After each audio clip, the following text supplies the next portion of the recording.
selfish elves, a Santa kidnapping, and a candy-fueled creeper. We love Elf, but there are a few things you won't be able to ignore next time you watch it. At its heart, Elf is a classic fish-out-of-water comedy, but with the added twist being that the fish, Buddy the Elf, doesn't fit in back in the water either. The movie's opening scenes show us some great physical comedy as the 6'3" Will Ferrell squeezes himself into elf-sized showers and beds. But here's the thing. Why don't the elves just, make him a bed? One of the things that makes the movie feel heartwarming and Christmassy is that the other elves up at Santa's workshop are generally pretty nice to Buddy. They even take time to reassure him that he's got his own special talents when he starts to feel like he doesn't fit in. And even if they get frustrated behind his back, it's clear that they care about him. So, why in the 30 years that he's been there, haven't they made the slightest adjustment to their housing situation so that he's not destroying his spine every night? It's not like it would take them that long. Building things is literally all the elves do, and a king-sized bed frame and mattress surely wouldn't take as much time to cobble together as, say, building a PlayStation 5 from scratch. He's not even the only one there who needs human-sized furniture, since Santa Claus also lives there and has been doing so for about 1,500 years. Even if the elves aren't the ones who made his furniture, just order another mattress and put it on the floor. It's not great, but it's better than sleeping with all your limbs hanging off the bed. The odd thing about Buddy the Elf is that he never seems to notice that he's roughly 3 times taller than everyone he knows. Well, almost everyone. The only exception is Santa Claus. Buddy's still taller than Santa, but not to the extent that it is with the other elves. If anything, Buddy should probably assume that he's a Santa, or at least some other kind of human. The only reason that Buddy thinks he's an elf at all is that after accidentally kidnapping him when Buddy was an infant, Santa pulls the very un-Santa-like move of keeping him and handing him off to the elves. This, by the way, is not what you should do if you ever find a baby.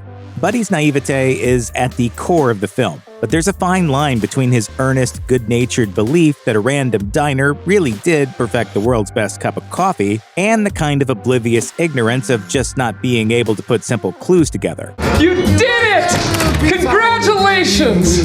World's best cup of coffee. Great job, everybody! You'd think that if you can figure out how to build 85 Etch-a-Sketches in a single day, you'd be a little bit better at putting things together. Past the sea of swirly, twirly gumdrops, and then I walked through the Lincoln Tunnel. This is going to sound pretty nitpicky for a movie where we're willing to accept that Santa Claus can fly around the world in a single night giving all the good children presents, but the fact that Buddy walks from the North Pole to Manhattan is a little ridiculous. There are a lot of reasons for that. Primarily the fact that it's a straight shot of about 3,400 miles from Santa's workshop to Manhattan.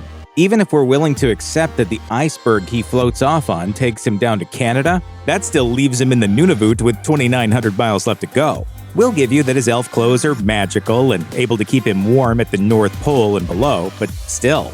No matter how hyped up he is on maple syrup and candy canes, that's a long and potentially, or let's be real here, almost certainly fatal journey for someone who's completely unprepared for it. Now, here's why this isn't as much of a nitpick as it seems like.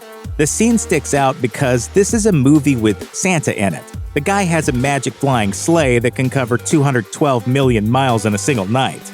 Sure, he's a busy guy around the holidays, but are we really meant to believe that Santa Claus can't take 0.4 seconds out of his day so that he doesn't have to deal with a singing penguin finding a dead body in the candy cane forest after the spring thaw?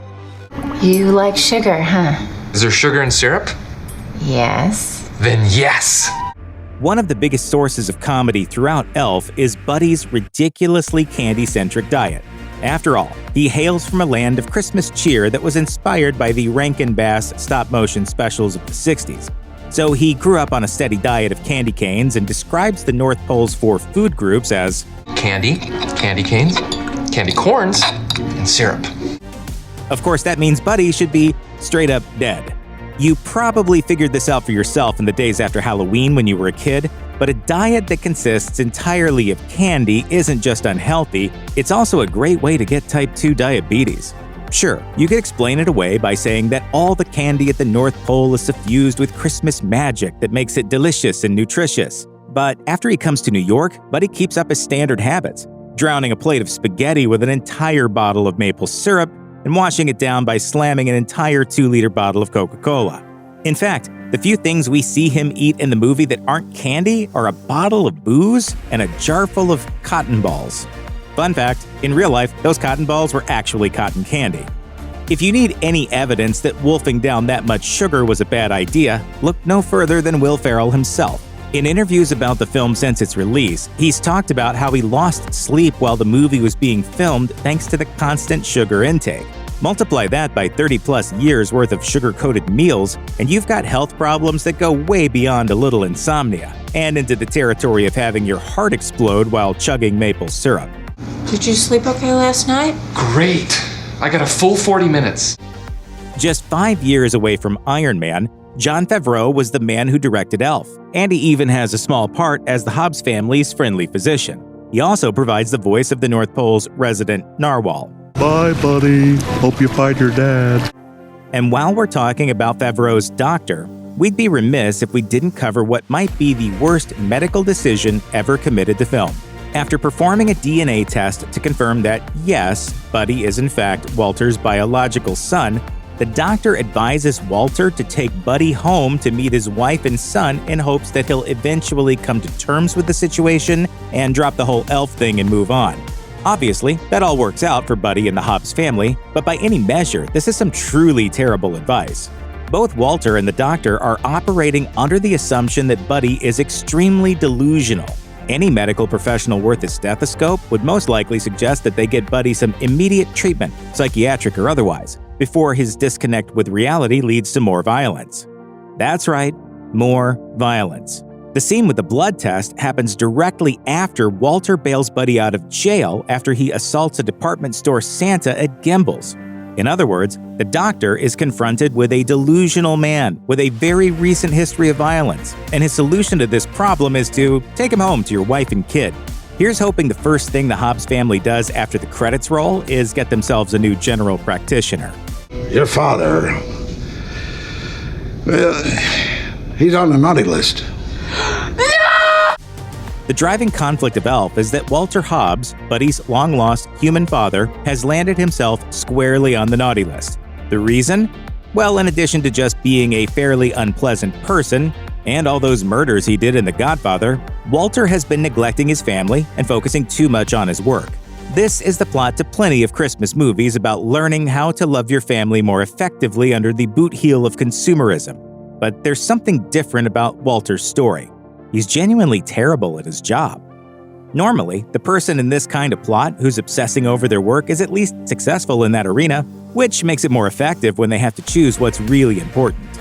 Walter's got plenty of money. That apartment at Central Park West doesn't come cheap, but as far as the work goes, he's hardly a success. His company's floundering, and their downturn is a direct result of decisions that he made, or rather, due to decisions that he didn't make.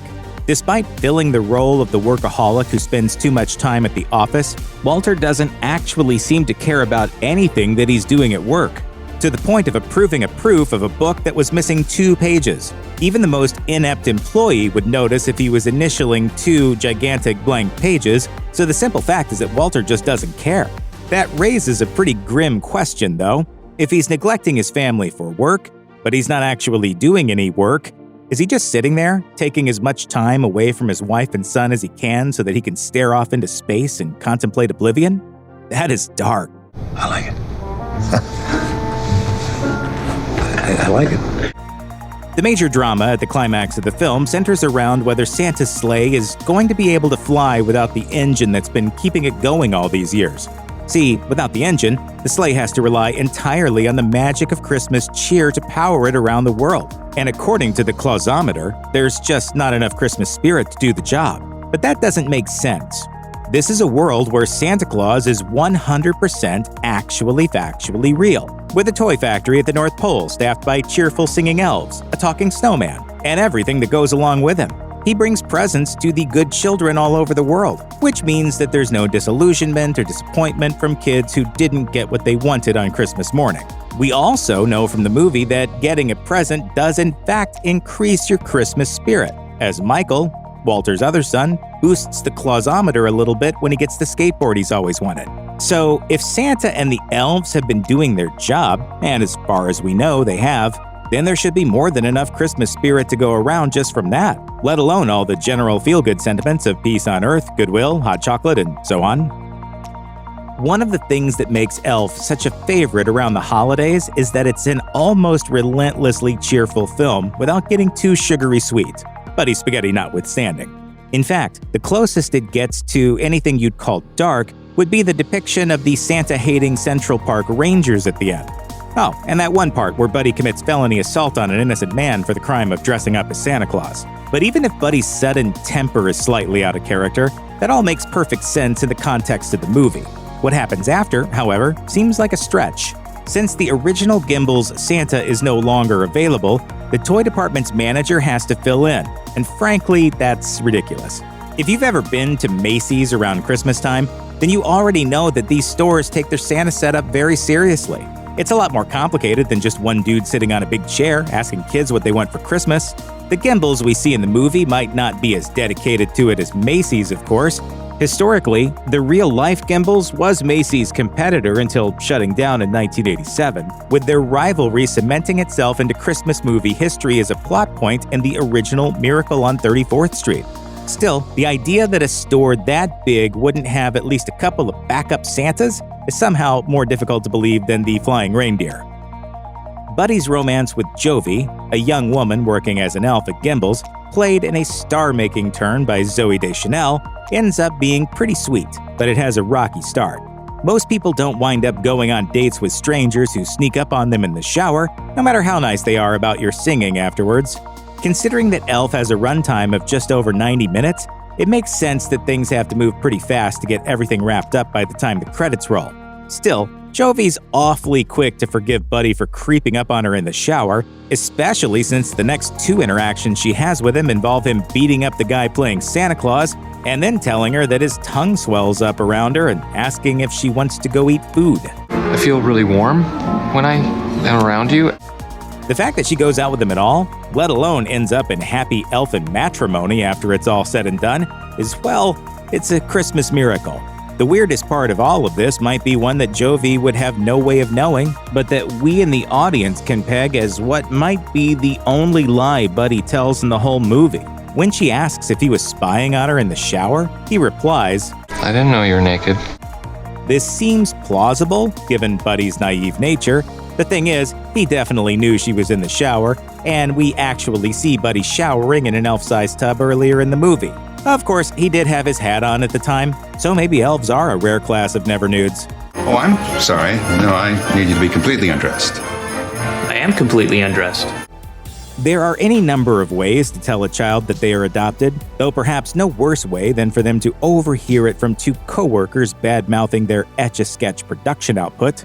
Buddy learns the hard way that he's not an elf, and while you might reasonably expect him to come to that conclusion after a decade or two, it's also not unreasonable to expect Papa Elf and Santa to have had that conversation directly, saving Buddy a bundle of unnecessary trauma. Santa's judgment in regards to the whole Buddy situation becomes even more suspect, considering the fact that he's apparently had all the information needed to reunite Buddy with his father for years. It would be one thing if Buddy were simply an anonymous orphan who crawled into Santa's sack one year. In that case, it would make a certain amount of sense for Santa to take the human baby in and raise it at the North Pole. But Santa also knows the name of Buddy's mother, Susan Wells, the circumstances of her death, the name of his still-living father, Walter Moss, Walter's job and the location of his office, and the fact that Walter is on the naughty list. He only reveals this information when his hand is forced, as Buddy inadvertently discovers the truth. While it's hard to hate on Santa Claus, all of this points to a serious lapse of judgment on the big guy's part.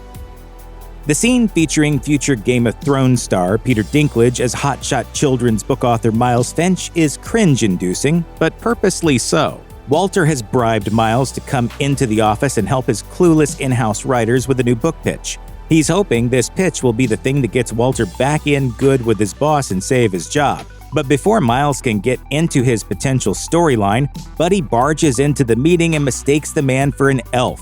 Miles takes offense at Buddy's sincere excitement to see a fellow elf as a crack about his height, and while he tries to keep his cool, eventually Buddy's insults become too much to bear.